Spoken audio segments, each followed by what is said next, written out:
Bismillahirrahmanirrahim. Assalamualaikum warahmatullahi wabarakatuh. Alhamdulillahirrabbilalamin. Wassalatu wassalamu ala rasulillah. Puja dan puji syukur kita panjatkan kehadirat Allah subhanahu wa ta'ala. Atas rahmat dan perlindungannya kita bisa berjumpa kembali pada kajian malam hari ini. Salawat dan salam semoga tercurah bagi junjungan kita Nabi Muhammad SAW. Sangat senang kita bisa berjumpa kembali dari Studio 1 Yayasan Pembina Mu'alafah Tauhid di kota Surabaya. Karena saya sekarang sedang berada di Surabaya, maka saya wajib bertemu dengan guru saya, Bapak Menahem Ali ya. Nah, pada malam hari ini mungkin bukan kajian seperti setiap minggu yang kami adakan, tetapi malam hari ini kita akan membahas sesuatu yang sangat istimewa, yang mungkin banyak sekali para pemirsa yang belum pernah mendengar atau mengetahui ya. Kisah mualaf daripada Bapak Menahem Ali. Ya, tentunya akan sangat menarik sekali.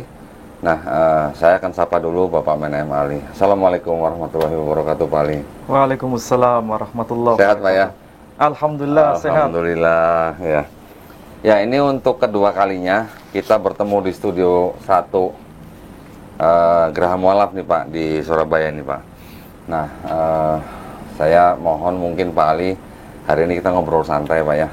Mudah-mudahan paling nggak keberatan bercerita kepada para pemirsa, khususnya bagi para pemirsa Geraha Mualaf, mengenai kisah perjalanan mualaf dari Pak Menahem Ali, Pak. Kira-kira boleh Pak ya? Banyak yang penasaran kayaknya. Banyak yang penasaran Pak, termasuk saya Pak. Saya juga sebenarnya belum banyak mengetahui kisah Pak Ali bisa menjadi seorang mualaf ya dulu ya. Kalau sekarang udah bukan mualaf lagi, kalau sekarang Pak Ustadz kita panggilnya Pak. Ya, nah baik, mudah-mudahan nanti kita bisa mendengarkan kisah perjalanan mualaf Pak Ali supaya bisa menjadi inspirasi dan juga menguatkan iman bagi para pemirsa yang memang sudah muslim dari lahir ya. Namun sebelum kita mulai, tidak lupa saya juga ingin mengajak para pemirsa yang ingin mendukung perjuangan dakwah kita untuk menyalurkan zakat sedekah infaknya, bisa mengirimkan ke Bank Syariah Indonesia dengan nomor rekening kode bank 451, nomor rekening 111889988.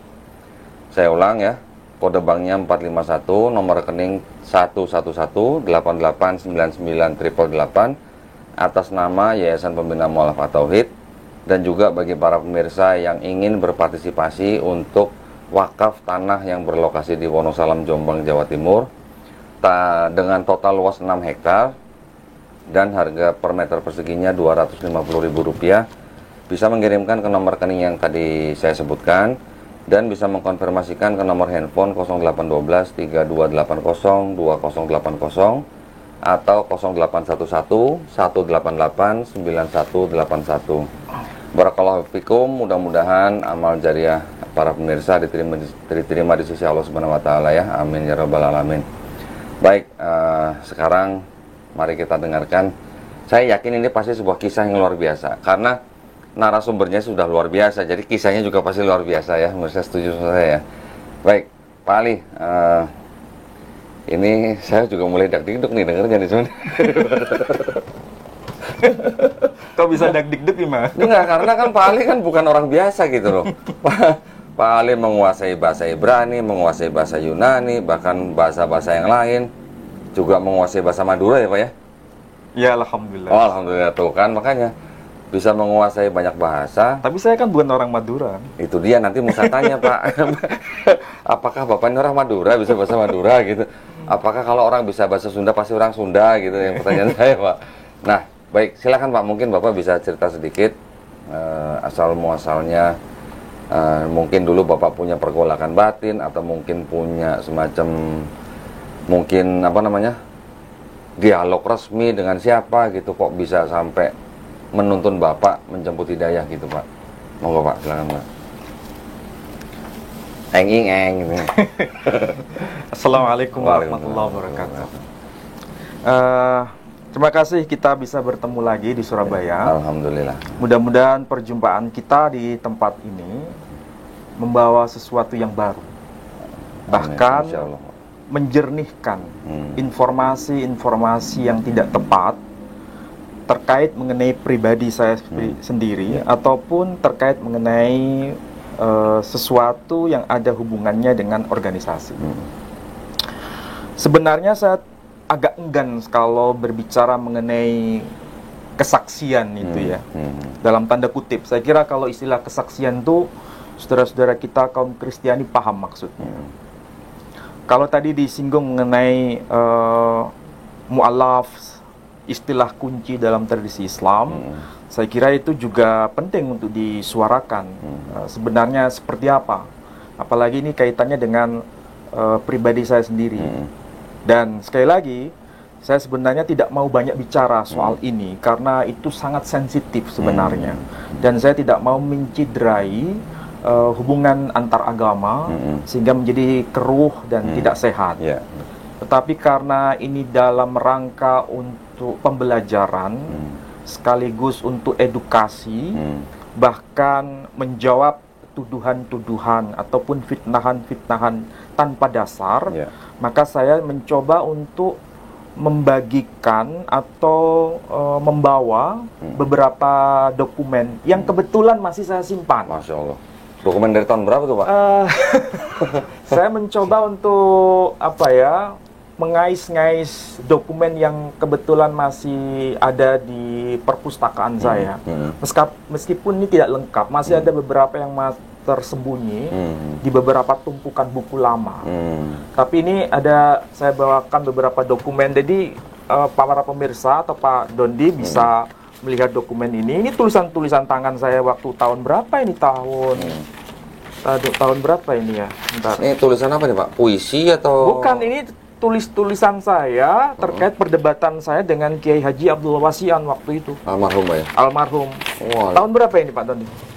Tahun berapa? 93. 93. 93 nih. Jadi ini tahun 93 perdebatan saya bersama Bapak Kiai Haji Abdul Wasian. Masih tulisan tangan waktu itu ya. Jadi Bapak berdebat dengan almarhum Kiai Haji Abdul Wasian dengan surat menyurat. Secara surat menyurat? Iya, secara surat menyurat. 93. Berarti sudah berapa tahun tuh? Masya Allah. Berarti perdebatan saya. 28 tahun, Pak. Belum ada email, Pak, ya waktu itu belum ada email? Belum. Emailnya baru manual seperti ini dan saya tulis tulisan tangan ya. Ada beberapa referensi yang kemudian hasil tanya jawab itu melalui surat menyurat bahwa Wasian juga memberikan lembaran-lembaran jawaban dengan ini tanda tangannya sendiri ya Kiai Haji Abdul Wasian tuh. Boleh di zoom nggak nih? Ditunjukkan nih. Nah ini.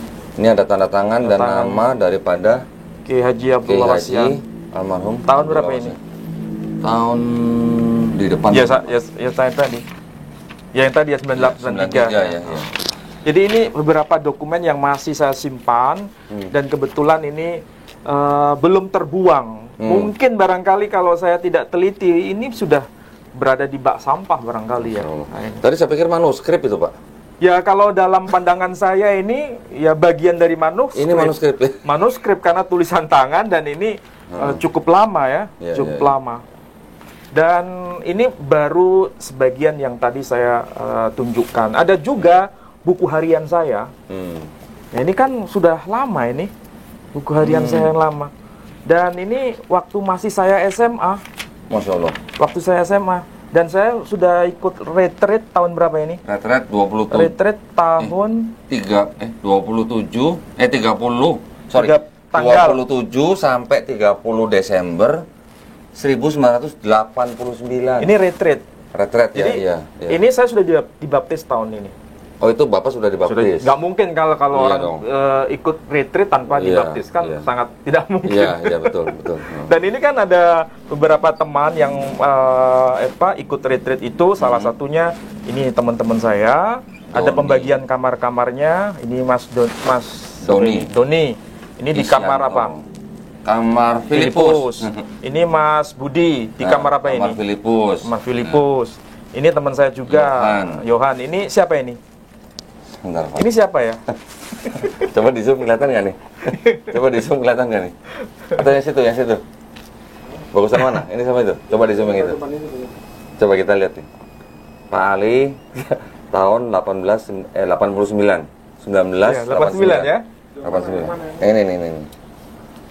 Coba. Pakai kaos hijau itu. Kaos hijau. Coba sama saya gantengan mana coba? Dengan saya lah. Oh, udah kelihatan ya, Masya Allah. Jadi ini bukti yang para pemirsa bisa lihat bahwa usia masih SMA waktu itu saya sudah bergumul dalam masalah mencari kebenaran dan ada kaitannya dengan kekristenan waktu itu. Tapi saya nggak banyak cerita mengenai ini karena bagi saya ini tidak terlalu penting sebenarnya. Tapi saya dipaksa oleh Pak Dondi untuk bercerita. Iya dong Pak. Karena saya yakin para pemirsa pada setuju Pak sama saya. Tapi sekarang sudah saya tunjukkan ya. Ini buku ya. diary saya. Ini bukunya tahun berapa? Buku diary ini tahun berapa? Ini tadi di depan Pak, ada tanggal. Yang ada kalender tadi. Kalender. Enggak, setelah ini. Nah, ini.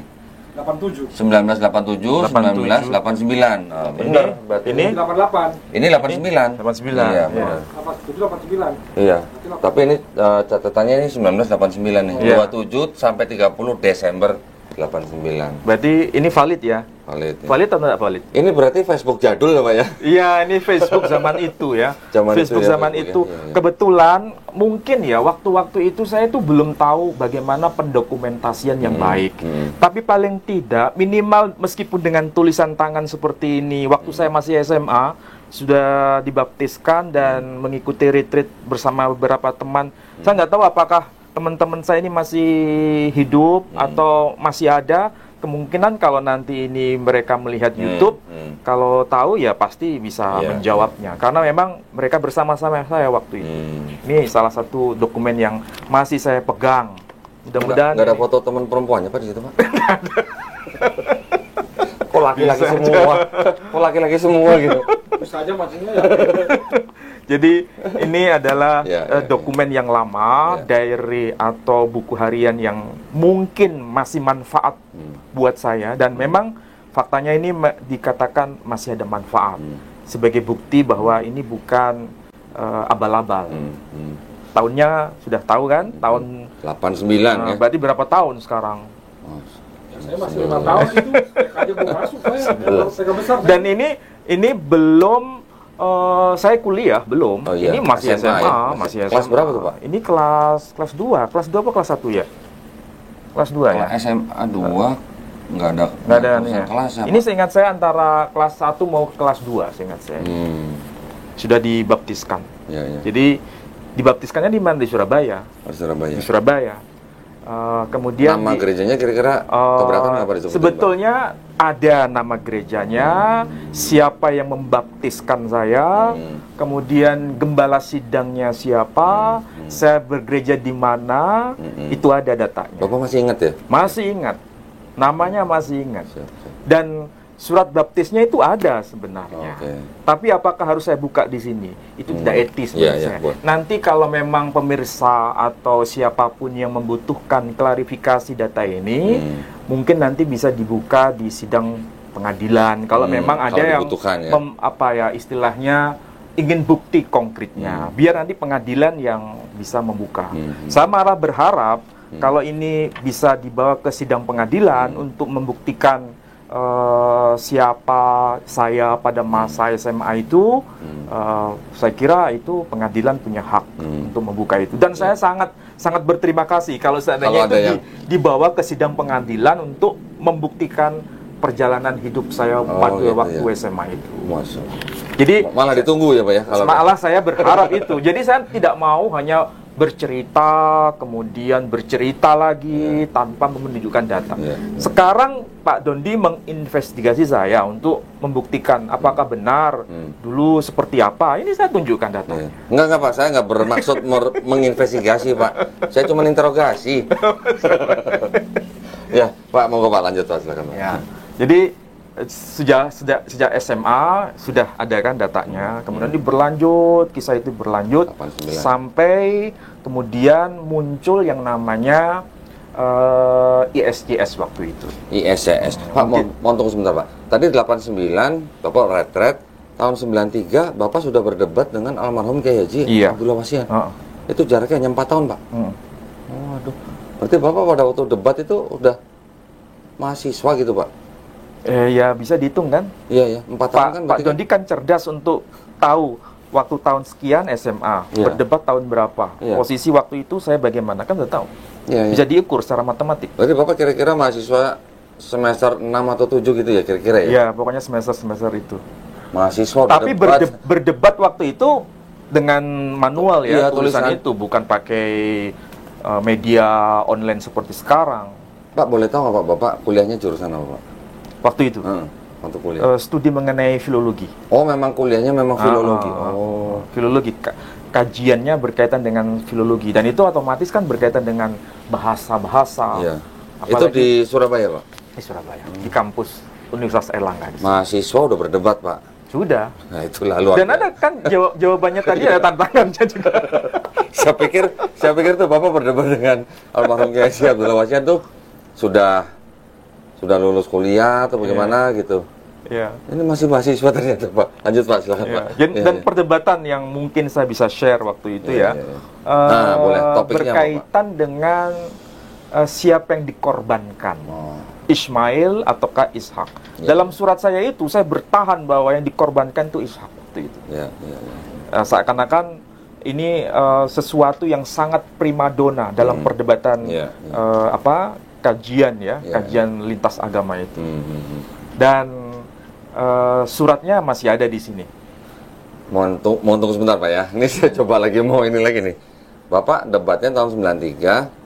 Terus apakah dengan perdebatan itu Bapak kembali ke Islam itu atau bagaimana? Atau masuk Islam atau gimana, Pak? Jadi- atau masih ada jeda waktu lagi? Jadi perdebatan itu menghasilkan sebuah konklusi bahwa Ismail itu memiliki nilai sebenarnya. Hagar juga memiliki nilai. Karena dalam bayangan saya, Hagar itu orang pinggiran. Seorang perempuan yang tidak memiliki makna dalam tradisi Kristiani, Budak apalagi gitu, Pak, ya? tradisi Yahudi. Budak dan orang Afrika yang tidak memiliki derajat mulia apalagi. Ya. Apalagi kan dia sebagai keturunan dari Ham. Orang Ham kan, keturunan Ya. Ham sangat dipinggirkan Afrika, waktu ya, itu. ya.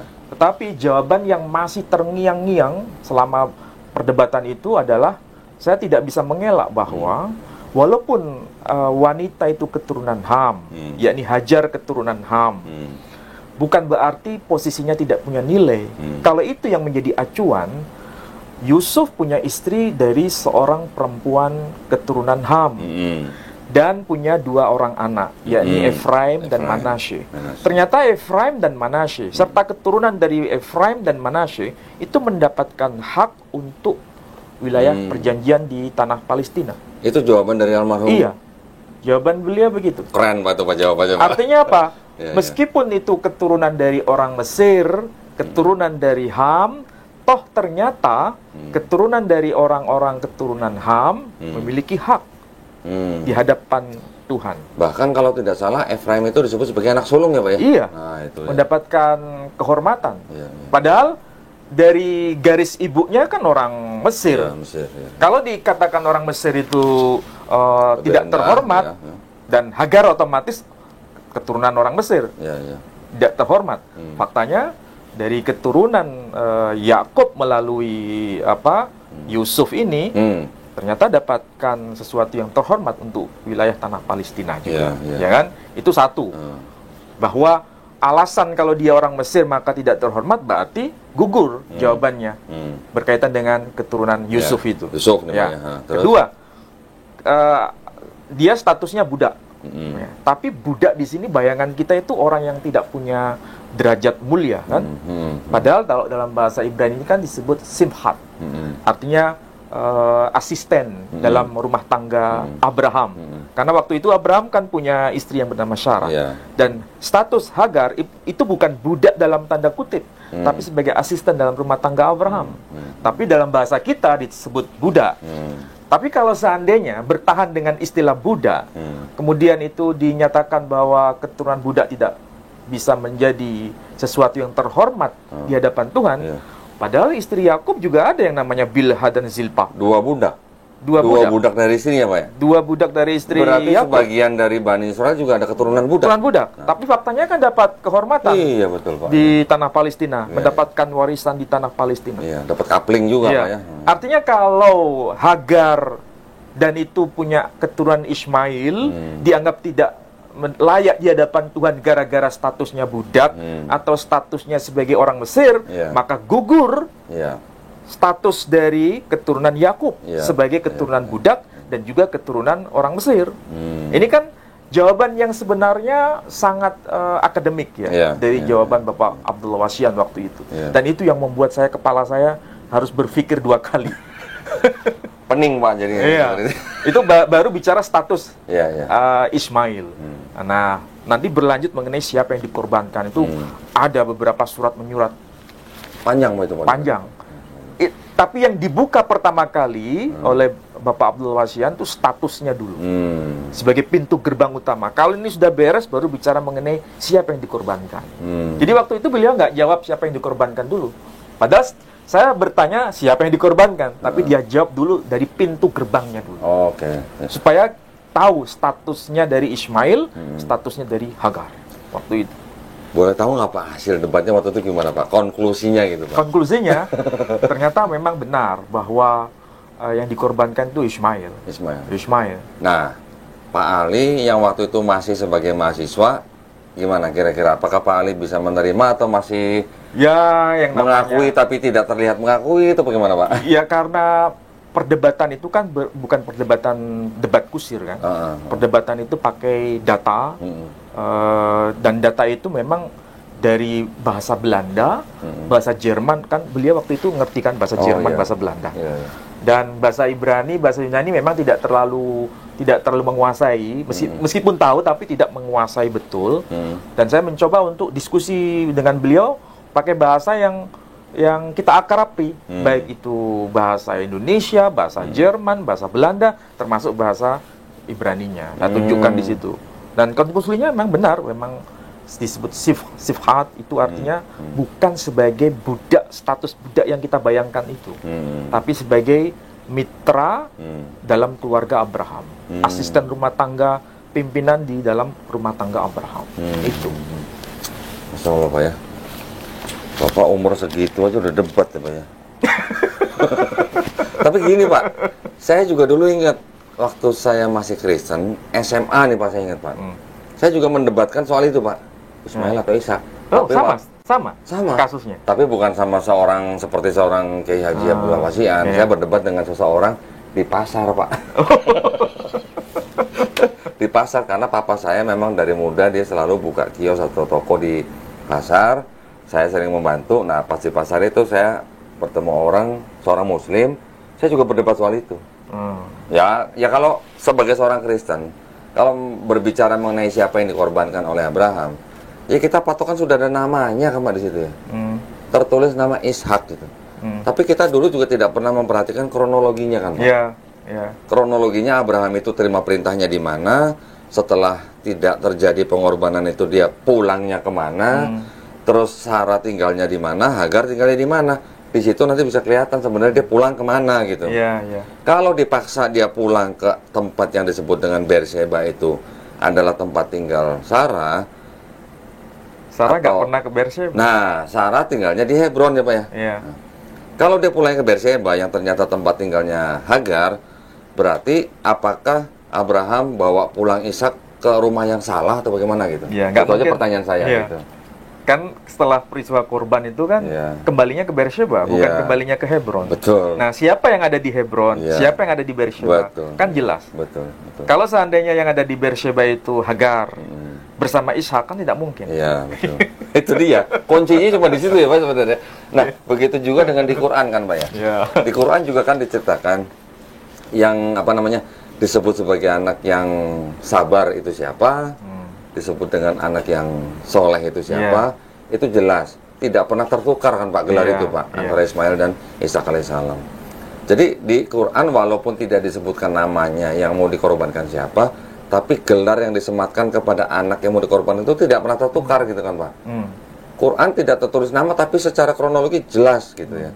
Sedangkan di Bible namanya tertulis tapi secara kronologisnya malah terbalik gitu kan Pak ya. Iya. Nah, ini memang nampaknya dari dulu, Pak, ini tema ini menjadi tema yang bisa dikatakan tema primadona. Iya. Bagaimana kita mengenal sesuatu yang benar. Iya. Kasus yang saya alami ternyata sama dengan yang dialami oleh Pak Dondi. Barangkali yang lain-lain juga sama. Ya? Pasti Pak, saya yakin Pak.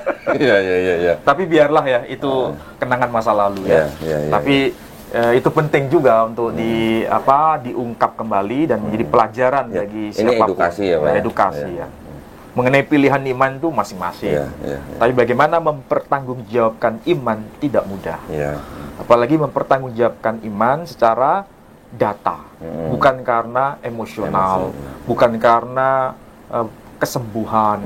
Kan ada banyak ya Pengalaman spiritual gitu ya, Pak. itu kan ya memang bisa jadi itu terjadi pada setiap orang, tapi itu kan tidak mendidik dalam arti secara edukatif. Iya. Lanjut Pak. Ya.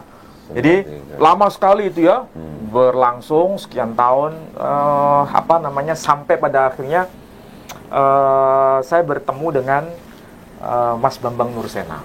Bapak tadi menyebutkan ISCS. Pak, ya? Ya. Apa tuh Pak? ISCS itu waktu itu. Iya. Nah, kepanjangannya itu Institute for Syriac Christian Studies. Institute Jadi of Institute Syriac for Christian. Syriac Christian Studies. Oke, ya. Jadi kalau diartikan secara harfiah itu institut berkaitan dengan studi kekristenan Syria. Okay. Kenapa disebut studi kekristenan Syria? Karena ini berkaitan dengan semua hal yang terkait kekristenan dalam dokumen bahasa Syriak.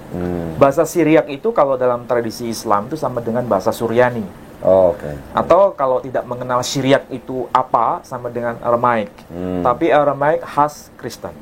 Kalau Aramaik khas Yahudi kan diistilahkan dengan Targum itu, ya, teksnya disebut Targum. Tapi kalau bahasa Aramaik khas Kristen nanti muncul teks Peshitta. Nah itu yang disebut bahasa Syriak atau bahasa Suryani. Oke. Nah, itu. Tujuan institut itu dibentuk apa Pak? Sebenarnya tujuan ISCS itu dibentuk dalam rangka untuk menjembatani terjadinya kebuntuan dialog antara Islam dengan Kristen. Karena waktu itu kan saya ini 3 serangkai sebenarnya. Satu, Mas Bambang Nursena, Efraim Barnaba Bambang Nursena. Nama yang muncul itu ada di buku ini, ya. Buktinya ini buktinya nih. Ini nama yang bisa kita lihat. Nah, ini nih. Nah, ini. Ya kan? Coba zoom. Mana bisa zoom? Nah, ini. Judul yang ditulis oleh pembesar ISCS, ya, salah satu pembesar dari ISCS adalah Efraim Barnaba Bambang Nursena. Judulnya sudah keren waktu itu, ya. La ilaha illallah. Tauhid dalam perspektif Gereja Ortodoks Syria. Jadi waktu tahun itu, tahun berapa ini? Depannya Pak. Ini ada, tahun berapa? Tahun 98. 19 tahun ya. Kelihatan nggak di zoom? Tahun 22 Oktober 98. Materi yang disajikan sudah berat. Materi yang disajikan itu sangat berat dan berkelas sebenarnya. Ini tidak banyak dipahami dalam tradisi kekristenan di Indonesia waktu itu. Karena memang kita sumbernya itu mengkaji tradisi Timur Tengah. Dan bahasa yang dipakai itu bahasa Arab, bahasa Syriak, bahasa Ibrani.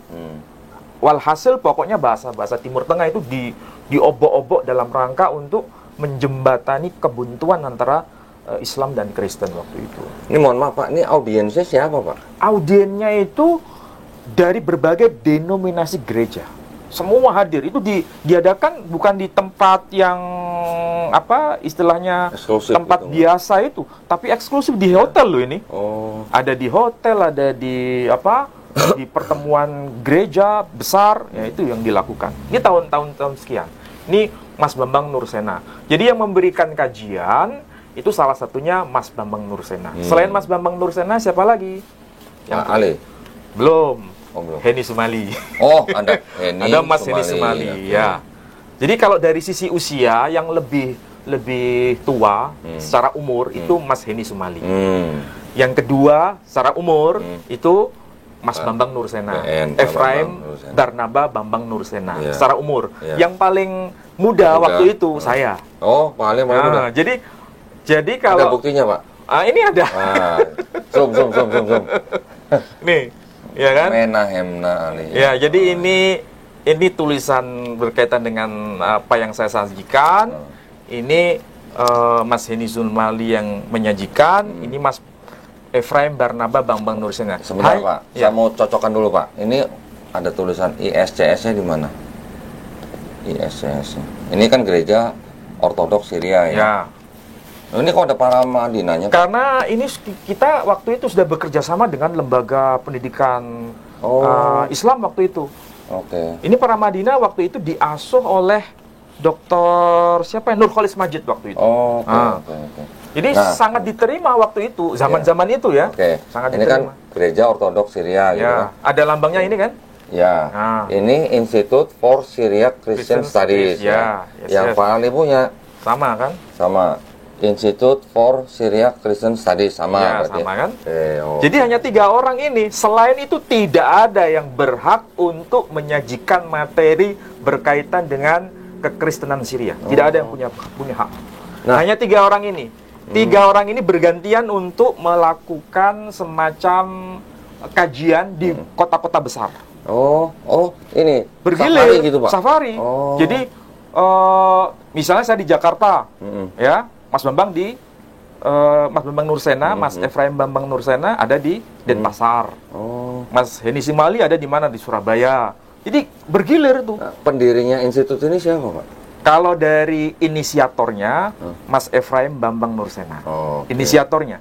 Tapi yang memberikan perlindungan, yang memberikan support supaya bisa berkembang di Indonesia, namanya Pak Anton Silangi kalau tidak keliru. Anton Silangi. Iya. Kalau seingat saya namanya itu. Iya. Salah seorang anggota DPR waktu itu. Ini saat ini masih ada, Pak, ISDS itu, Pak? Oh, sampai sekarang masih ada. Cuma namanya itu agak berganti. Bukan Christian Studies tapi Cultural Studies. Jadi Institute for Syriac Cultural Studies. Jadi lebih umum. Oke, jadi institut ini hanya memberikan kajian-kajian di tempat Kajian-kajian. gitu ya? Iya, Bukan kajian. bukan berubah menjadi gereja gitu, Pak, bukan? Belum menjadi gereja resmi. Karena itu apa istilahnya? Syarat-syaratnya begitu rumit. Harus ada semacam hierarki. Tapi dapat izin untuk kajian-kajian mengenai studi Syriak ini di Indonesia. Tapi secara gerejawi dalam arti ada diakonnya, ada imamnya belum ada. Belum ada. Jadi tidak ada kebaktiannya juga, Pak? Kebaktian dalam arti memperkenalkan kepada kekristenan non Timur Tengah itu diperkenalkan secara halayak publik. Bahkan kan ada saya menjadi imam Iya. sholatnya kan. Saya pernah lihat foto Bapak lagi seperti sedang ruku, Pak, ya? Iya. Jadi saya menjadi imam sholatnya. Iya. Mas Efraim Bambang Nursena itu di belakang saya pakai jubah hitam. Jadi makmum, Pak? Jadi makmum. Oh. Dan ada beberapa yang lain. Jadi dengan bahasa gambar seperti itu, orang kan Iya. sudah paham status saya itu apa. Iya, berarti kan kalau imam, kalau di perkumpulan itu imam berarti punya persyaratan tertentu nggak, Pak? Seperti kalau di Islam gitu, kalau sebagai imam masjid gitu. Ya ada sih. Ada ya? Ada. Cuman orang dengan bahasa gambar kan tahu bahwa saya ini bukan orang biasa Ya, pada komunitas itu, tapi menjadi salah satu di antara 3 Imam serangkai ini. ini. Oh, ya. Ini fakta yang tidak bisa dipungkiri bahwa makalah-makalah yang saya simpan ini memang namanya muncul 3 orang ini. Selain itu tidak ada. Ini generasi awal ya, Ya, ya. generasi awal ISCS. Ya, sebelum munculnya orang-orang yang sekarang yang ada di ISCS. Nah, kalau Ali sebagai yang termuda dari 3 serangkai ini malah yang menjadi imam gitu, Pak? Iya. Karena yang lebih ngerti bahasa Arab waktu itu Oh, oke. saya waktu itu. Berapa tahun, Pak, Bapak berkiprah di ISCS itu, Pak? Ya tinggal dihitung aja ini tahun berapa. Heeh. Kemudian ini pelaksanaan bersama Lembaga Alkitab Indonesia. Jadi Oh. Lembaga Alkitab Indonesia tahun ini berapa? Tahun 2000 ya? Nah, Tahun 2000. Lembaga Alkitab Indonesia waktu itu sudah support kegiatan ISCS. Institute for Syriac Christian Studies itu sudah support ini kan? Ya kan? Iya. Christian Studies ISCS. Iya. Ini seminar tematik kembali ke teks asli kitab suci di Larasati Rum. Larasati Rum, Hotel Mirama, Hotel Mirama Surabaya. Sekarang namanya sudah berganti. Jadi namanya lupa saya sekarang. Tapi yang jelas ini namanya Hotel Mirama Surabaya. Ya. Senin tanggal Coba di zoom. 13 November tahun 2000. Ya. Ini pembicaranya. Nah, sekarang lihat bagian dalam. Jadi disupport oleh LAI. Ini buktinya. Ini ya. Lembaga Alkitab Indonesia disupport oleh LAI. Dan ini ISCS sendiri ya. Ya, kemudian lihat bagian-bagian dalam. Saya berperan sebagai apa di sini? Lihat nanti ya. Ini penanggung jawab. Penanggung jawabnya siapa? Bambang Nursena. Efraim Barnaba Bambang Nursena. Kemudian apalagi ini? Ketua panitia Bapak Christian Sidenden. Nah, kemudian siapa lagi? Sekretaris Ibu Safa Hermawati. Nah, ini sekarang menjadi istrinya. Dulu belum. Oh, ini jadi, sekarang istrinya. Dulu tahun 2000 belum menjadi istrinya. Oh, belum. Tapi menjadi bagian yang saling support. Jadi sekarang sudah jadi istrinya ya.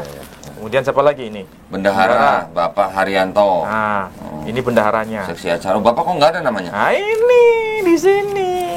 Oh, pembicara. Pembacaan dengan tilawat ayat-ayat Injil berbahasa Arab Yahya atau Yohanes 1 ayat 1 sampai 3 14 oleh Menahem Ali. Kelihatan nggak nih? Kelihatan ya? Ya, jadi ini saya membaca Alkitab berbahasa Arab di hadapan halayak waktu itu. Dan yang saya baca bukan kitab suci agama lain, kitab suci Kristen, tapi berbahasa Arab. Bahasa Arab. Dan memang bahasa Arab full. Karena itu berasal didatangkan langsung dari Timur Tengah. Oh, nggak ada terjemahan bahasa Indonesia? Nggak ada terjemahan. Ini ada yang terjemahan bahasa Indonesia ini, Pak? Nah, ini menjadi bukti ketika dilantunkan dalam versi bahasa Arab, membuktikan bahwa kekristenan itu ya memang asal dari Timur Tengah. Ya. Dan memang kan ada juga kekristenan dari Timur Tengah berbahasa Arab. Dan kebetulan salah satu pembicaranya itu ada dari LAI, namanya Ibu Dr. Mamahit. Nah, ini kan. Ini. Nela GM Mamahit. Nah. Sebentar, Pak. Sorry, Pak. Ini yang ini. Nih. Nela GG.M Mamahit. Ya, kelihatan ya. Tadi saya yang menjadi seorang yang mentilawatkan aja nggak? Nah, ini. Diulang tadi nama hotelnya belum sempat. Saya Pak. Itu tadi udah yang belum. Dari depan. Ini ya. Seminar tematik kembali ke teks asli kitab suci Larasati Rum, Hotel Mirama Surabaya, Senin 13 November 2000 ya. Ini tadi panitianya sebentar nih. Penanggung jawab Bapak Efraim Barnaba B. Nursena SH. Ketua panitia Bapak Christian P. Sidenden. Sekretaris Ibu Safa Hermawati, Bendahara Bapak Haryanto, dan seterusnya. Ada koordinatornya ya. Nah, yang ini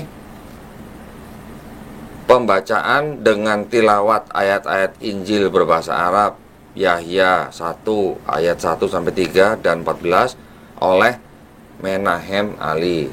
Ya, baca ya. Jadi itu membaca Alkitab berbahasa Arab, yakni Injil Yahya atau Injil Yohanes, pasal 1, ayat 1 sampai 3 dalam dan 14. Ini yang firman menjadi manusia, Pak ya? Iya. Maksudnya apa bahasa Arabnya, Pak? Ada ini. Jadi, nah, ini ada ini tahun berapa? Tahun 2000 kan? Iya. Karena di sini melibatkan LAI dan ISCS mensupport supaya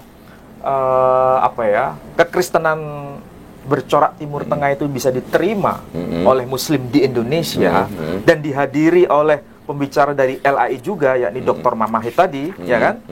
Maka terus sponsornya? Nah, itu banyak sponsor. Nah, ini sponsornya banyak ini. PD Baseta, kemudian ini Gloria, majalah Gloria mensupport. Jadi majalah Gloria waktu itu sudah tahu aktivitas ISCS itu. Makanya ada semacam iklan di sini. Nah, ini juga ada. Ada rumah makan. Rumah makan apa ini? Handayani. Ya kan, di Surabaya. Jadi Mereka kalau ditanya udah tahu, ini dokumennya lengkap ya kan? Iya. Dokumennya lengkap, tahu aktivitas kita. Itu apa tuh? Kemudian apa lagi ini? Aksesori center. Ini ada banyak ya sponsor lah di sini. Iya, Jadi iya. salah satunya yakni Dr. Mamahid ini setelah terjadinya seminar yang bersifat kembali ke teks asli kitab suci, maka kemudian akhirnya LAI merasa punya keinginan untuk menerbitkan Alkitab berbahasa Arab dengan versi Arabnya plus versi bahasa Indonesia. Disandingkan gitu ya, Pak, ya? Iya, Dan ini faktanya. Ini Iya. Alkitab bahasa Arab plus bahasa Indonesia yang pertama dan terbit tahun berapa? 2003. 2003. Artinya ini diterbitkan setelah acara tersupport dengan ini. Oh. Berarti bila tanpa ada kajian ini Ya. dan saya membacakan Alkitab dalam bahasa Arab, tidak mungkin terbit Alkitab ini. Oh. Jadi Alkitab ini terbit Gara-gara acara ini. atau gara-gara Pak Ali baca dalam bahasa Arab? Nih ya, LAI Jakarta 2003 ya, Arab Indonesia ya. Nah, ini kata pengantarnya sebentar. Ya, cetakan pertama 2003, 3.000 eksemplar, dicetak oleh Percetakan Lembaga Alkitab Indonesia. Nah, ini kita lihat langsung Perjanjian Lama. Nah, ini kejadian. Ini kitab Dalam bahasa Kejadian. Indonesia, ini dalam bahasa Arab. At-Ta'win, ini At-Ta'win. At-Ta'win, kan? ya. Ini kan ada teks Arabnya. Fil bad'i ini. Fil bad'i khalaqallahu samawati wal ard. Ini dalam bahasa Arab. Oh, waktu acara itu bacanya pakai tajwid juga, Pak? Oh, iya, dilakukan. Oh. Kan kebetulan saya punya suara ya lumayan lah. Iya. Iya, Pak. Paham, Pak. Ini berarti termasuk sampai ke Perjanjian Baru ya, Pak ya? Iya. Ini kan perjanjian lama, Iya. perjanjian baru. Nah, ini Perjanjian Barunya juga dalam bahasa Arab nih. Ada bahasa Arab, bahasa Indonesia. Itu kitab apa itu? Ini kitab Yohanes nih. Yahya. Iya. Injil Yahya. Nah, mungkin kalau Bapak mau nostalgia gitu, Pak, mau bacain. Saya 28 19 dong, Matius. Sebentar. Tadi Yohanes 1 Yohanes 1 ayat 1 sampai 3. coba. Saya bukain, Pak. Nah, ini. Ah. Ini kan Ya. fil bad'i kanal kalimah wal kalimatu kana 'indallah wal kalimatullah. Jadi kalau diterjemahkan fil bad'i pada mulanya kana al kalimah. Ada kalimah, al kalimah atau bahasa Indonesia firman. Firman. Wal kalimatu kana 'indallah dan firman itu bersama-sama dengan Allah. Wal kalimatullah wal kalimatullah dan firman itu adalah Allah. Jadi itu NRH, Hologos gitu ya, Pak ya? Iya. Jadi ini adalah Alkitab bahasa Arab terbitan Lembaga Alkitab Indonesia supaya bisa dipahami, diakses oleh mereka yang Muslim di Indonesia. Itu gara-gara setelah acara seminar. Sampai ini, Pak ya? Jadi ISCS punya peran dalam rangka penerbitan ini. Bila ada hubungan kerjasama ya Iya. antara ISS dan LAI. Bila LAI tiba-tiba menerbitkan ini tanpa adanya aktivitas ISCS, tidak akan mungkin terjadi. Karena akan dicurigai, ini kekristenan dari mana? Misalnya Katolik di Indonesia tiba-tiba menerbitkan Alkitab berbahasa Arab, pasti akan menjadi masalah itu. Gereja Protestan menerbitkan seperti ini pasti jadi masalah. Tapi kalau bekerja sama dengan ISCS, berarti kan sudah ada ini kan komunitasnya. Ini coba lihat, ada aktivitasnya, kulturnya pakai kultur Arab, pakai jubah, Gamis, pakai rebana, pakai gamis. Saya kira fotonya sudah saya sampaikan kan? Iya. Ya itu tolong Nah, nanti bisa. Bapak mau lihat sekarang fotonya? Mau Ya perlihatkan? boleh. Gimana Pak dari fotonya? Saya kira foto-fotonya bisa Mending foto aslinya saja kita perlihatkan. Hotel Kamp Asri nanti di belakang baru saya. Ya, nanti bisa di slide. Di sini aslinya, di sini. Asli mana Pak tadi Pak? Foto aslinya? Yang di sini di HP. Enggak, yang foto Oh, fisiknya. aslinya ada. Nah, foto Oh, fisiknya aslinya, aja ya. Pak. Ini berarti dipotong ini Pak nanti. Enggak. Nggak usah. Nggak apa-apa. Nanti saya di foto. Nah, ini foto saya bersama Mas Kunto. Nah, ini lihat. Aduh. Jadi ini bukan Muslim semua ini. Oh. Yang Muslim cuma satu. Oh, yang Muslim cuman ini. Cuma ini siapa? Bapak Said ya. Kiai Haji. Kiai Haji Said Akil. Said Agil. Ya. Jadi ini adalah pengurus dari ISCS ya. Oh. Jadi ini Mas Bambang Nursenap, Iya, ini Pak Bambang. Efraim Barnaba Bambang Nursena. Ini siapa ya kira-kira? Nah, ini nih. Itu Rian Hidayat bukan? Ini lihat. Oh, Rian Hidayat. Ini saya. Nah, ini Pak Ali nih. Ini Mas Heni Sumali. Oh, yang ini yang Pak Heni kepotong ya. Sumali. Ini karena sudah lama ya. Iya, iya. Jadi saya punya dokumen ini lama. Iya. Nah, kemudian Ini yang pakai peci juga, Pak. Ini bukan Muslim. Bukan Muslim. Oh. Ini Pak Hartanto. Agak lupa saya namanya ini. Ini istrinya. Oh, ini istrinya. Yang Ya, ini? ini masih saudaranya dengan ini. Oh. Kalau ini Kristen juga.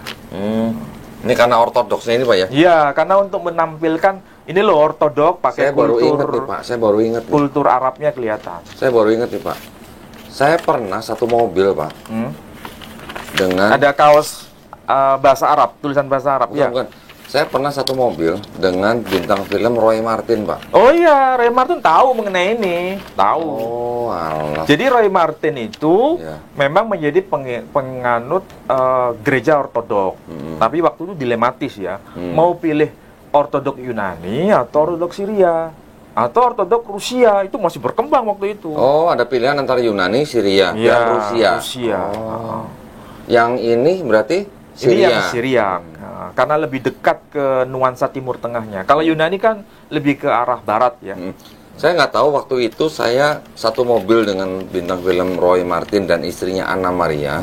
Kita sama-sama ke puncak untuk dibaptis, Pak. Untuk Roy Martin yang dibaptis ya, sama istrinya.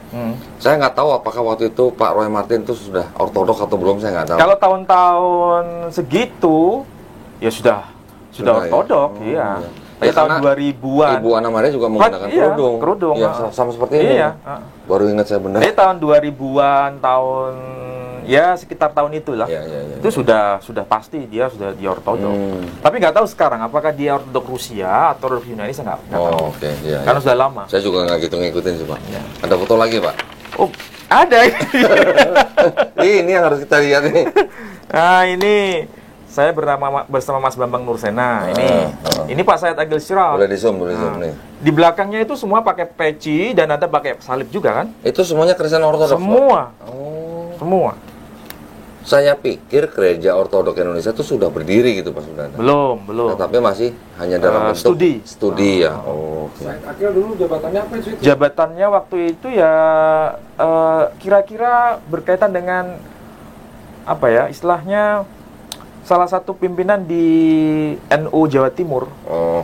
Pak, ini maksudnya waktu itu ada komunikasi dengan Pak Said Akil ini dalam rangka ini? Dalam rangka ini menjelaskan, ini loh kalau ingin mendapatkan informasi yang jelas berkaitan dengan kekristenan Timur Tengah, banyak kedekatan dengan Islam. Oh gitu. Nah, itu targetnya sebenarnya.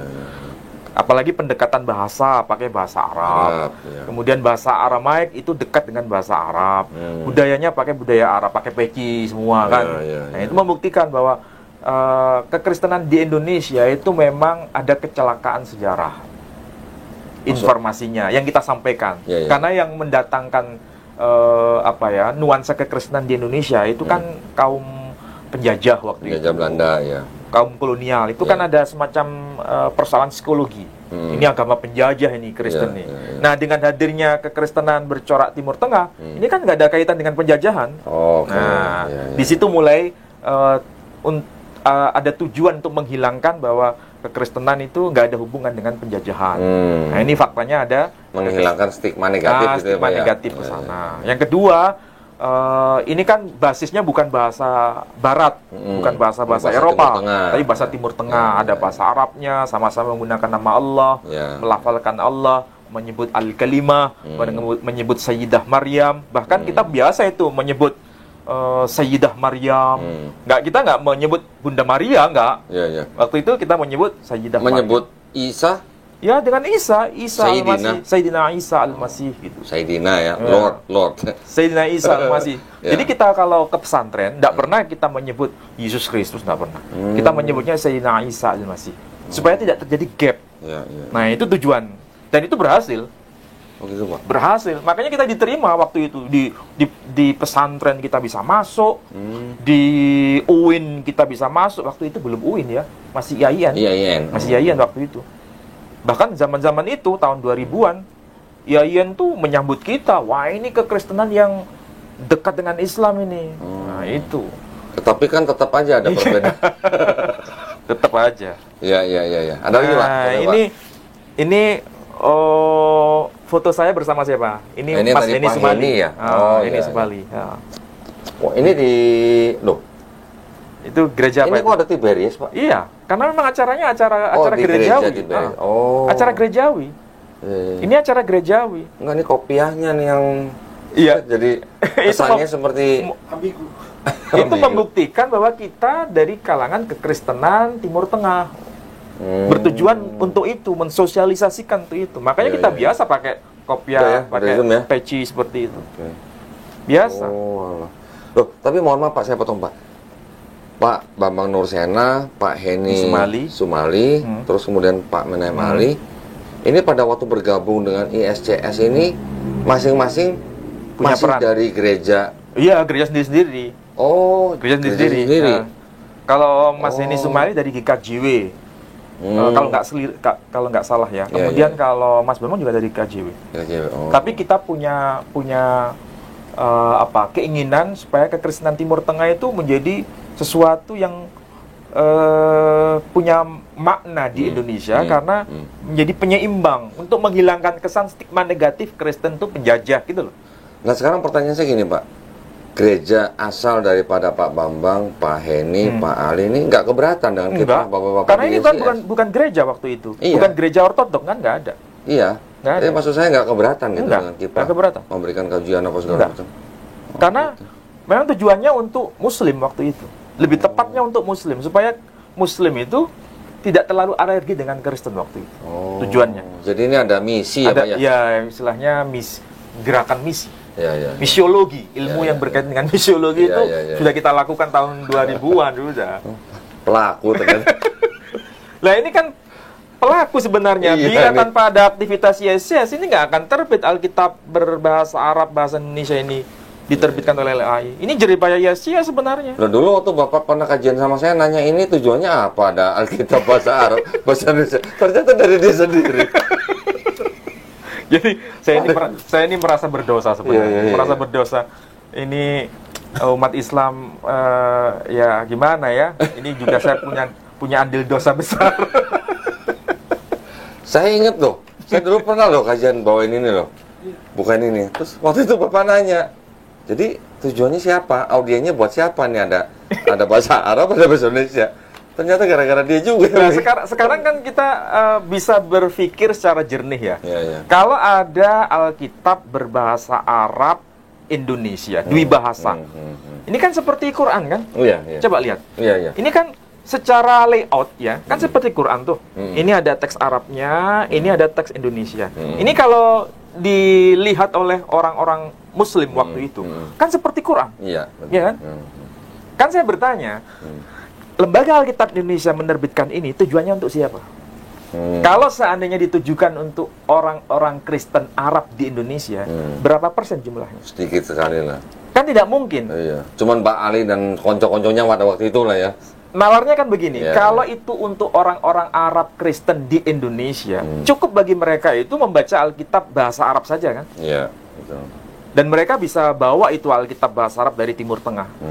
Kedutaan besar Mesir misalnya, kedutaan Yordania, kalau seandainya ada yang Kristen, kan cukup menggunakan Alkitab berbahasa Arab saja. Tapi kenapa kok ada bahasa Indonesianya?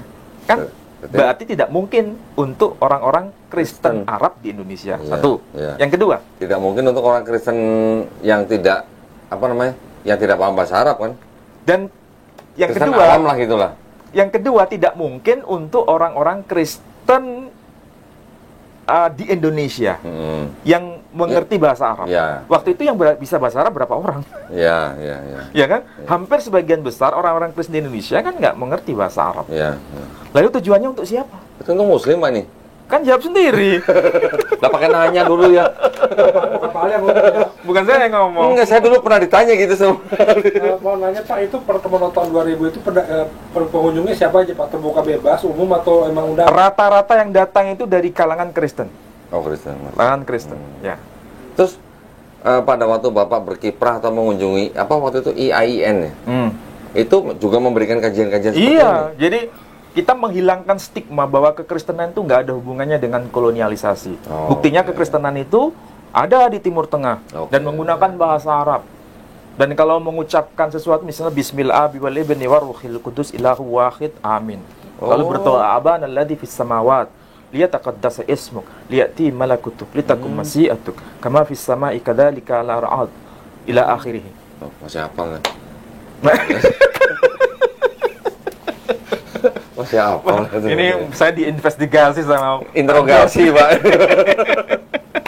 Oh, keluar juga akhirnya bacaan doanya. Ya, ada lagi Pak fotonya. Nah, ini nih, yang rame-rame ini apa nih, Pak? Ini siapa? Ini siapa?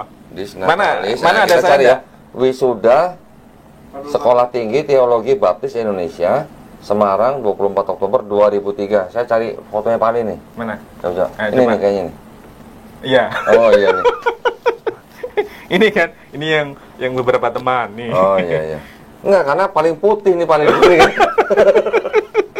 Pak Ali paling putih nih. Iya benar kan Pak? Iya. Dis Natalis. Oh iya. Iya.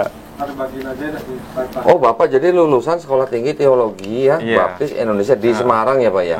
Oh. Baru tahu. Jadi ini data atau bukan ya? Ya ini udah bukti otentik ya kalau begini ya. Bukti otentik ya kalau begini ya, apalagi ya. Tahun berapa itu? 2003 emang udah ada Photoshop? 2003. Nah ini yang ini. Ya udah ada belum ya? Belum. Ini foto Pak Ali bersama teman-temannya ya mungkin ya, lulusannya Pak ya, Iya. sama lulusannya. Iya. Ada lagi Pak? Ya itu aja deh. Itu aja deh katanya. Berarti ini ngobrol jadi. Tapi kan ini sudah sangat-sangat otentik lah ini ya. Apalagi yang mau diragukan gitu loh kalau yang begini ya. Nanti biasa orang-orang kaum itu menanyakan itu pasti editan begitu. Ya silakan dibuktikan 2003. melalui ini ya, digital forensik. Iya. Kan bisa. Iya. Digital forensik. Ya, biar Kalau misal dibawa ke pengadilan kan bisa ini Bisa, diuji Pak. di pengadilan. Mudah-mudahan ada nuntut itu aja. Iya kan?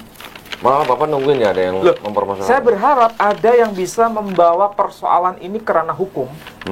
Itu lebih baik. Karena apa? Nanti kita bisa menemukan sesuatu data itu secara valid. Jadi bukan iya. sekedar bicara. Saya kan paling tidak suka bicara itu tanpa data. Saya nggak mau. Iya.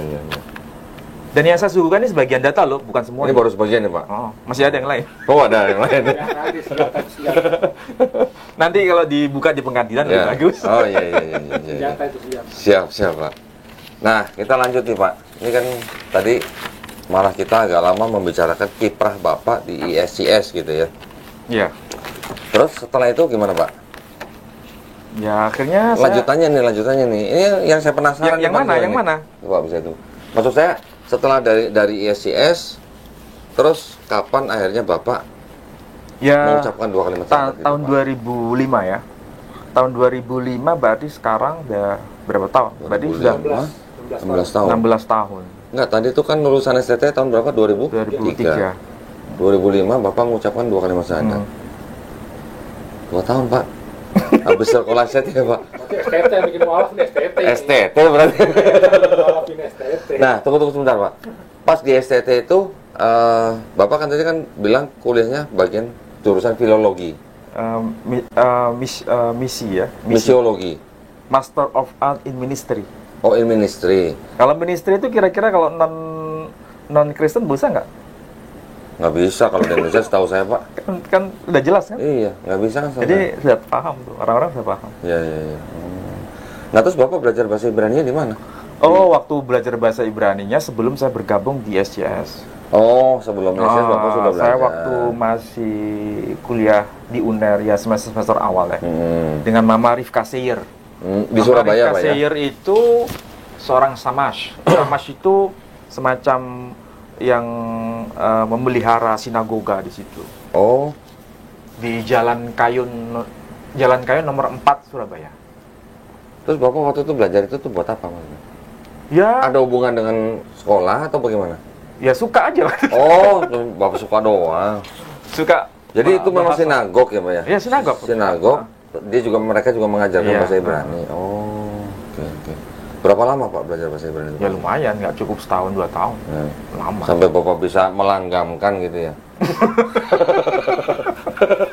Tapi sinagoga itu sekarang sudah rata dengan tanah, dibangun bangunan besar, hotel sekarang. Oh gitu. Karena mama saya sudah meninggal.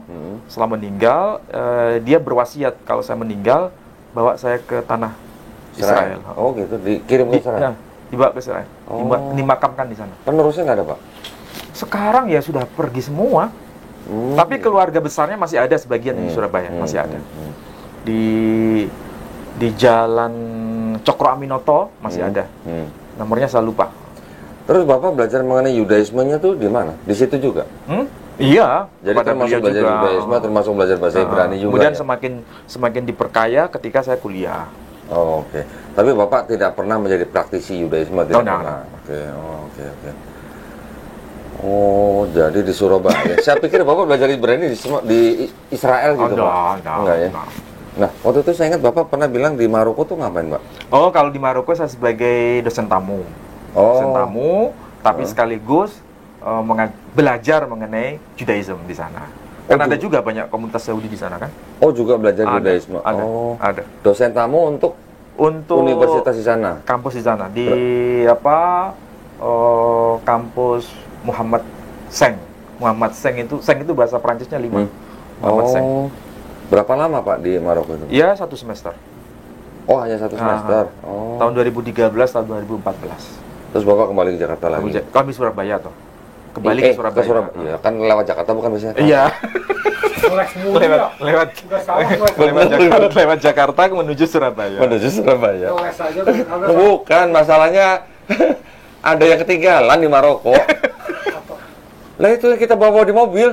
Oh, koper saya selama 7 tahun. Baru hari ini kopernya Pak Ali yang dari Maroko tuh kebawa balik ke Surabaya baru hari ini. Tahun berapa itu? Baru diterima tuh sama Pak Ali tuh.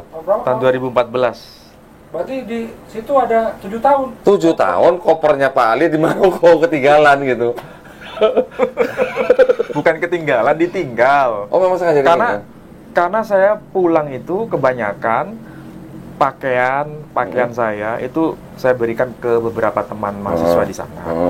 Nah, di situ saya masukin buku-buku. Jadi sebagai penggantinya buku-buku. Jadi dia pulang nggak bawa buku, nggak bawa pakaian. Oh, gitu. Terus waktu itu kok kopernya bisa ditinggal kenapa, Pak? Karena kelebihan. Kelebihan. Overweight ternyata. Jadi kopernya ditinggal. 7 tahun di Maroko, baru hari ini diterima kembali sama Pak Ali. Jadi luar biasa tuh koper itu. Saya bawa kasihan tuh koper Pak. Saya bawa dokumen-dokumen dari sana, beli di pasar-pasar lawak itu, pasar lawak, buku-buku Ibrani banyak. Banyak ya, Pak ya? Oh. Itu yang di rumah Pak Ali itu yang di rak itu. Ada khusus rak manuskrip lama, buku-buku lama ada khusus. Iya. Oh, di Maroko itu juga banyak orang Yahudi, Pak? Banyak. Komunitas Yahudi terbesar ketiga. Oh, ketiga? Ketiga. Setelah Israel, Amerika. Oh, Amerika, Maroko. Amerika nomor 1. Israel lah. Israel nomor 1, kan banyak yang migrasi kan. Iya. Nomor 2 Amerika. Jadi 2003 lulus STT, 2005 Bapak mengucapkan 2 kalimat syahadat. Nah, ini yang bagian yang paling penting nih, Pak. Apa yang menjadi sebab itu? Apa yang menjadi sebab Bapak mengucapkan 2 pertanyaannya kalimat itu. Iya dong, apalagi Pak. Ini yang ditunggu-tunggu pemirsa gitu kan. Ini yang bisa menjadi penguat iman kita nih, Pak. Sebetulnya ringkasnya itu ada 2. Yang menurut saya itu sangat-sangat krusial. Ini pengalaman saya pribadi. Iya. Yang pertama, firman Allah yang menjadi buku itu problem. Atau firman Allah yang menjadi kitab itu problem. Kedua, firman Allah yang menjadi manusia itu problem. Maksudnya apa? Firman Allah yang menjadi kitab atau menjadi buku. Kita kan menyebutnya Alkitab kan? Atau The Holy Bible. Pertanyaannya sekarang, kalau The Holy Bible atau Alkitab atau firman Allah yang menjadi buku, itu apakah disepakati oleh semua corak kekristenan seluruh dunia. Seperti tidak ya Pak? Enggak kan? Minimal kita tahu ada 3 kelompok besar, 3 denominasi besar. Satu kekristenan Ortodok, kedua kekristenan Katolik, ketiga kekristenan Protestan. Jadi ada Kristen Ortodok, Kristen Katolik, Kristen Protestan. Kan nama kitab sucinya sama, Alkitab atau The Holy Bible. Tapi pertanyaannya, apakah isinya sama? Ada yang 73 buku, ada yang 66 buku, ada yang 78 buku. Nah, yang jawab bukan saya, Pak Dondi kan? Iya. Ya. Belum lagi Ethiopia, Pak. Nah, belum lagi Ethiopia. 81 buku. Artinya apa? Semua kekristenan di dunia ini memang nama kitabnya sama, Alkitab atau The Holy Bible atau Alkitabul Muqaddas atau Kitab Kadisha dalam bahasa Aramaik. Tetapi isinya itu sebenarnya diperdebatkan. Mana yang wahyu, mana yang bukan, itu tidak ada kesepahaman, tidak ada kesepakatan. Ambil contoh, kalau gereja Katolik dengan gereja Protestan itu kan perselisihannya status mengenai 7 kitab dalam perjanjian lama itu, yakni kitab baru, kitab Yesus bin Sira, kitab Yudit, dan kitab lain-lain, termasuk kitab Makabe 1, Makabe 2. Itu kan bagi Katolik dianggap sebagai wahyu. Ya kan? Bukan sebagai bacaan biasa, itu wahyu. Jadi pasal-pasalnya, ayat-ayatnya itu wahyu dari 7 kitab yang dimaksud. Tapi bagi Protestan apakah itu wahyu? Bukan. Kan? Jadi sampai sekarang masih diperdebatkan. Belum selesai, sampai sekarang itu belum selesai. Status mana yang wahyu, mana yang bukan, itu tidak ada titik temu. Ini beda kan dengan Islam. Islam kita tahu ya, mau madhabnya apa saja, mau organisasinya apa saja. Kalau bicara mengenai Al-Quran, isinya ya sama. Final ya Pak? Final. Nggak ada perdebatan. Jumlahnya itu ya mulai dari Al-Fatihah sampai An-Nas 114 surat. Ayatnya juga sama. Selesai gitu. Mungkin cara bacanya aja yang beda, ada kan? Dibaca misalnya hal ataka haditsu Musa, ada yang bisa dibaca hal ataka haditsu Moshe. Nah, itu kan hanya soal-soal gitu, ya kan? Nah, kalau ditanya apakah isinya sama? Menurut umat Islam sedunia sama. Jadi selesai kan? Final kan? Tapi kalau kekristenan apakah final? Tidak final. Definisinya enggak sama.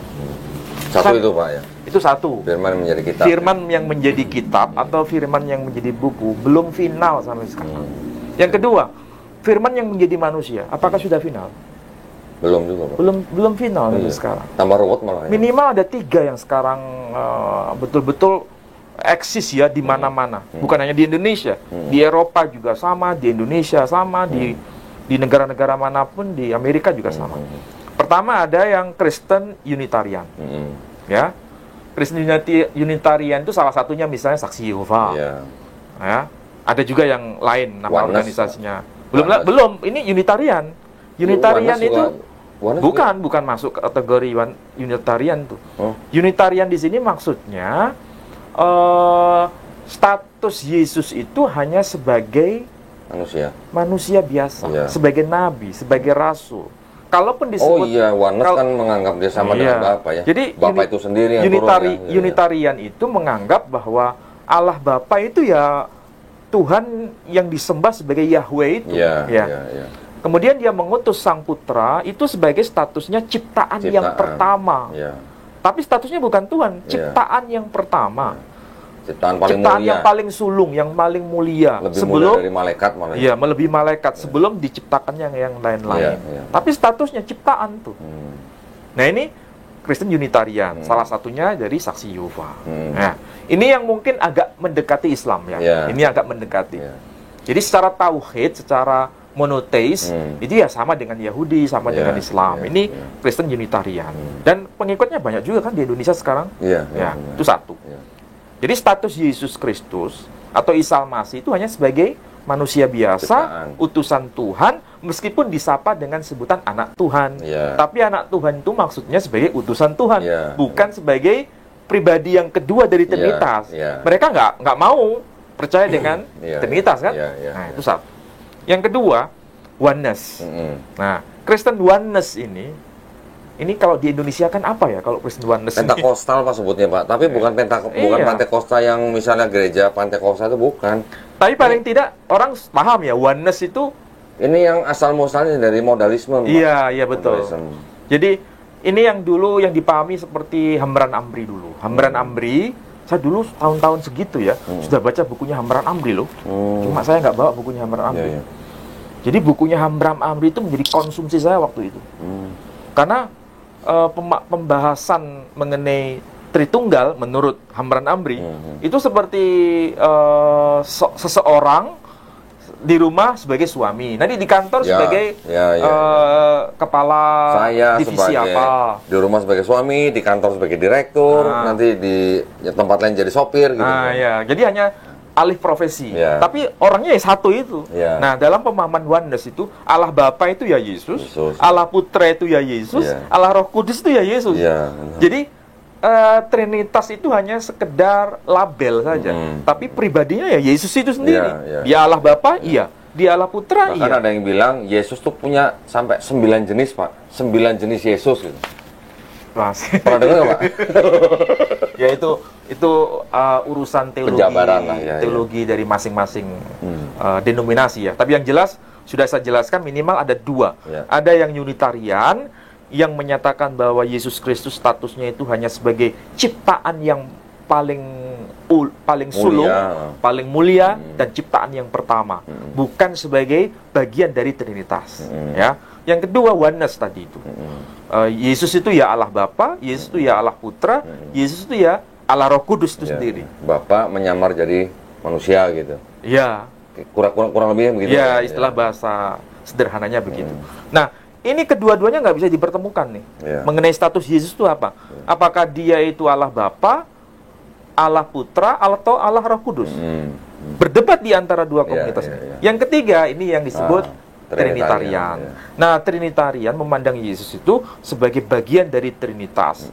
Dia bukan sebagai Bapa. Jadi Yesus itu bukan sebagai Allah Bapa, tapi firman Allah yang menjadi manusia. Dan Yesus bukan Roh Kudus. Tapi ketiganya itu adalah satu. Satu itu adalah tiga, tiga itu adalah satu. Ini yang disebut Trinitas. Tiga-tiganya ini nggak ada saling titik temu mengenai status Yesus itu. Berantem terus tuh, Pak. Pertanyaannya ada 2 kemungkinan. Yesus itu sebetulnya Tuhan atau bukan? Kan di antara Kristen kan bertengkar di sini. Sampai sekarang. Status Yesus Kristus itu siapa? Tuhan yang menciptakan alam semesta ini, atau dia hanya utusan Tuhan, ciptaan yang paling utama? Jadi dia itu pencipta atau ciptaan? Itu hanya 2. Kan kita dihadapkan 2 pilihan ini kan. Kalau yang Trinitarian, Pak, menganggap Yesus itu ya ciptaan juga pencipta. Karena di Kalsedon ditetapkan 100% manusia, 100% Tuhan gitu. Ya, itu kesimpulan Trinitarian. Ya.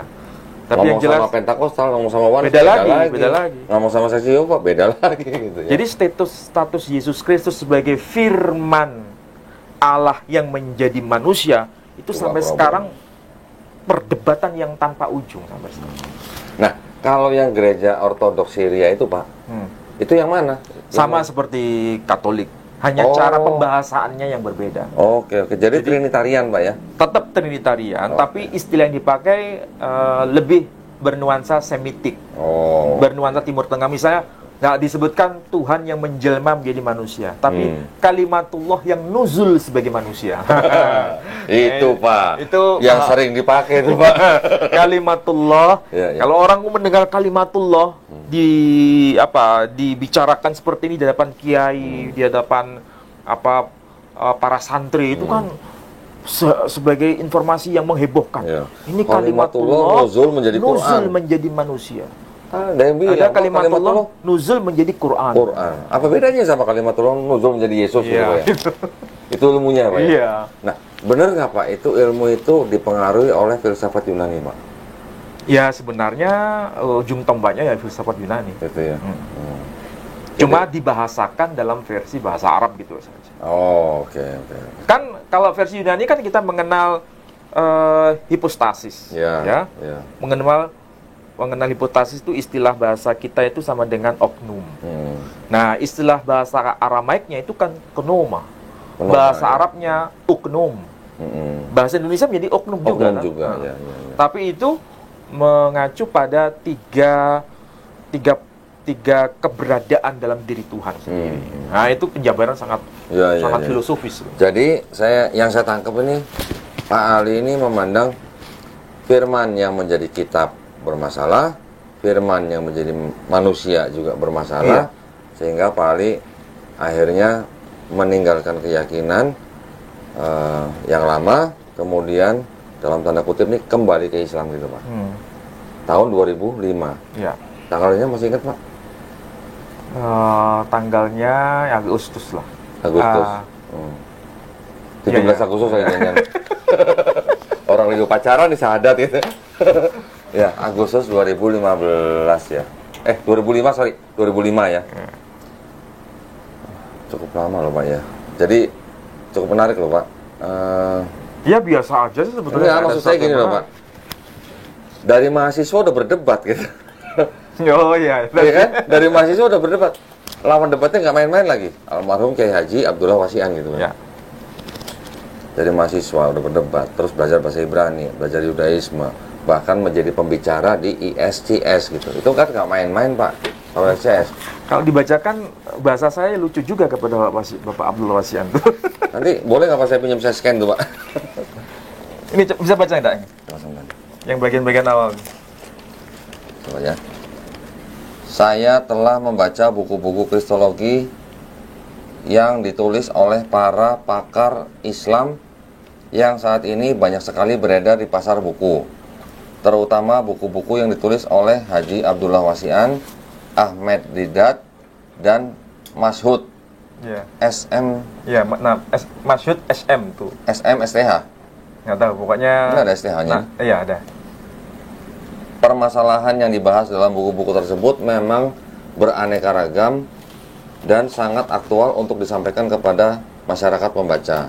Saya betul-betul mengucapkan syukur dan terima kasih atas jerih payah mereka, terutama kepada Bapak Haji Abdullah Wasian. Di dalam buku Bapak yang berjudul Islam Menjawab, yang bertopik siapa yang dikorbankan oleh Ibrahim, Ishak atau Ismail tersebut, saya menemukan beberapa kemuskilan. Kajian demi kajian telah saya lakukan. Akhirnya saya berkesimpulan bahwa yang dikorbankan oleh Ibrahim itu bukan Ismail, melainkan Ishak.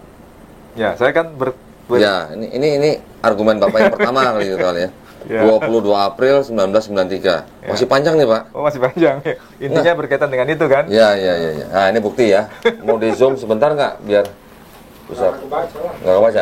Tapi ini kan tulisannya udah begini kan? Ya. Oke. Tuh ya. Kalau Bapak nggak keberatan, kalau saya scan boleh Pak. Jadi untuk melestarikan bukti Pak ini Pak. Kalau kertas nanti lama-lama bisa habis makan lapuk ya. Validasi. Nah, validasi. Kalau di scan kan bisa disimpan tidak. Ini tak fotokan aja nanti. Nah, kalau nggak difoto. Kalau di scan dikirim juga Pak. Ya. Baik, jadi akhirnya kita mendapatkan keterangan dari Pak Menem Ali bahwa dikarenakan firman yang menjadi kitab bermasalah, firman yang menjadi manusia juga bermasalah, akhirnya Pak Menem Ali menemukan jalannya dalam tanda kutip kembali atau revert kepada Islam gitu ya. Kan kita kan mengetahui Pak, hadis yang mengatakan bahwa setiap bayi yang lahir adalah fitrahnya muslim kan. Dia menjadi Yahudi, Nasrani, Majusi kan dikarenakan orang tuanya. Ya jadi kalau menurut hadis itu ya kalau dia mengenal Islam kemudian dia menerima Islam ya otomatis bisa dikatakan bahwa dia kembali kepada Islam Pak ya gitu ya. Setuju nggak Pak Mas Pak? Iya. Setuju ya. Nah, alhamdulillah. Jadi 2005 nih saya inget-inget nih 2005. Sekarang 2021. Berarti ya lama lah. Lama lah ya. Udah. Saya sebetulnya enggan untuk cerita begini sebenarnya. Tapi perlu lah Pak, sekali aja Pak, sekali aja. Nah ini alhamdulillah di channel Geraha Mu'alaf ya Pak Menem Ali akhirnya mau membuka kisah ini, tetapi tujuannya hanya untuk edukasi ya Pak ya, bukan untuk gagah-gagahan, bukan. Nah saya juga melakukan ini juga bukan untuk kepentingan pribadi atau kepentingan apapun, tapi untuk kepentingan umat Pak gitu Pak. Itu aja sih Pak sebenarnya tujuannya. Baik Pak, ada lagi menurut Anda? Ya saya kira udah cukup lah. Cukup lah ya. Bukti-buktinya cukup lah ya. Kalau nggak cukup maka kebangetan ya. Bukti-buktinya udah sangat-sangat cukup lah ya. Apalagi tadi foto-foto dan buku-buku kajian itu udah sangat-sangat meyakinkan lah kalau menurut saya. Kalau yang bilang nggak cukup berarti ingin menghujat saja sudah. Ya. Ada yang koran yang di WA yang saya kirimkan tuh. Oh, yang Bapak Iya, kirim ada ya? itu. Mungkin Yang- nanti bisa ditampilkan. Ya, ya, ya, ya. Nanti sambil apa namanya video ini ditayangkan, bisa tolong ditampilkan yang foto-foto Yang saya apa, kirim. koran ya. Koran. Slideshow aja kan kita sebagai slideshow. Ya. Ya, ya, ya. Fotonya di setelah terakhir. Ya. Enggak, saya cuma mau kasih lihat ini nih. Oh, itu ya, Bu. SMA nih, Pak. SMA itu. Ini di zoom dong, di zoom. Kok beda banget sih? Di zoom, di zoom, zoom, zoom, zoom. Kayak kurang gizi di sini. Kayak kurang gizi. Sekarang, waduh, kalau ngeliat bodinya coba. Saingannya Adera ya sekarang nih. Udah bisa? Buset dah. Udah ya? Benar itu. Ini bener Pak Ali, Pak? Iya. Lo kan ada fotonya apa yang lain kan?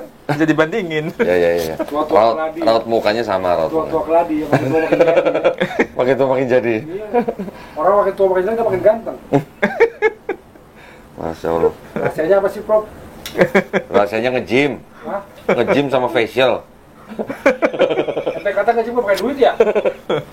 Ya enggak lah, pakai otot lah. Lu bayar. Masya Allah, ya. Terima kasih banyak ya Pak Ali. Masya Allah, malam ini kita cukup lama ini kajian ini.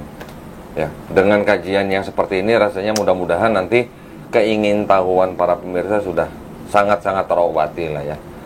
Oke, kalau begitu saya izin Pak, tutup Pak. Ya, Boleh? Nggak ada kisah-kisah mungkin mimpi ketemu siapa, ketemu siapa. Sudah Nggak ada ya? cukup, tuh, sudah cukup. Cukup. Nggak, Itu nggak. mualaf lu bukan murtadin. Loh, bukan, siapa tahu gitu kan. Kan ada nanti yang mimpi ketemu siapa gitu kan. Ini mualaf, mau ngobrol dari mimpi ya. Udah bukan mualaf lah ini mah. Ya maksudnya dulu kan sempat ngobrol. Udah dipanggil apa? Ustadz. Ustadz kayak Ustadz Prof, Doktor. Ustadz Prof. Masya Allah, kami di Yayasan Pembinaan Mualaf Tauhid atau Geraha Mualaf sangat bangga dan sangat berbesar hati kita mempunyai aset seorang Bapak Menem Ali ya. Ini bukan odong-odong lagi nih, karena ilmu beliau sudah diakui oleh dunia internasional. Satu lagi Pak, ini saya ada permintaan pribadi. Saya punya teman namanya Brother Hashim Pak. Brother Hashim ini orang Bangladesh, tinggal di London, lahirnya mungkin juga di London, tapi kampung halamannya dia itu satu kampung dengan almarhum Sheikh Ahmed Didat Pak. Sorry, kok Bangladesh, India, sorry bukan. India. Kalau yang Bangladesh itu Brother Mansur, sorry. Ini Brother Hashim, dia keluarganya berasal dari desa yang sama dengan almarhum Sheikh Ahmed Didat. Dia lahir dan besar di London, dan dia sudah lama menjadi mujahid di Taman Hyde Park Pak, yang disebut dengan Speaker's Corner.